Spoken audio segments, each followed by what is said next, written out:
TS news. Maharashtra ही संतांची भूमी आहे. अनेक संत महात्म्यांनी आपली भूमी पावन झाली. आपण आज खटाव तालुक्यातील येरळवाडी या गावी आलो असून या गावामध्ये पुरातन असे सिद्धेश्वर देवालय आपल्याला पाहावयास मिळते. सिद्धेश्वर मंदिर हे येरळा तलावाच्या काठी असून पुरातन असे 16व्या शतकातील हे मंदिर आहे. श्री सद्गुरू संत परशुराम महाराज यांच्या अलौकिक भक्तीने कुरोली येथील सिद्धेश्वर स्वतः येरळवाडी येथे प्रकट झाले आहेत. मंदिर हेमाडपंथी असून मंदिरामध्ये श्री संत परशुराम महाराज यांची समाधी असून मंदिरामध्ये सिद्धेश्वराचे म्हणजे महादेवाचे स्वयंभू असे लिंग आहे.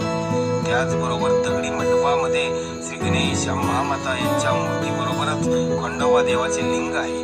नंदी महाराजांची अतिशय सुबक अशी मूर्ती आहे. बाहेर भव्य अशी दीपमाळ आहे.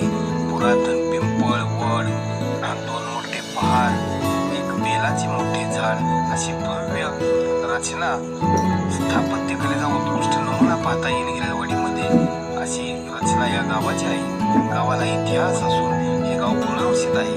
श्री सद्गुरू परशुराम महाराज यांच्या अलौकिक भक्तीने येरळवाडी गावची निर्मिती झाली आहे. नवसाला पावणारे ठिकाण म्हणून परशुराम महाराज यांच्या संजीवन समाधीकडे पाहिले जाते. अनेक पोथी पुराणांतील उल्लेखाप्रमाणे शाहू महाराजांनी परशुराम महाराज यांना हे गाव इनाम दिले आहे. या गावाला आपण अवश्य भेट द्यावी. मंदिर अतिशय सुसज्ज असून गोपालकृष्ण सप्ताह कमिटीमार्फत मंदिराचा पूर्ण जीर्णोद्धार करण्यात आला आहे. या मंदिरात नित्योपासनेबरोबरच श्रावण महिन्यात गोकुळाष्टमी, दहीहंडी, 7 दिवस सप्ताह, भजन, कीर्तन, अन्नदान, आरोग्य शिबिरे होतात. अनेक समाज उपयोगी कार्य इथे केली जातात. फेब्रुवारी-मार्चमध्ये वद्य द्वादशीला महाराजांची पुण्यतिथी, महाशिवरात्र, लघुरुद्र अन्नदान, संत भोजन केले जाते. यावर्षी 25 ते 27 असे भव्य कार्यक्रम होणार आहेत. आपण इथे कसे याल?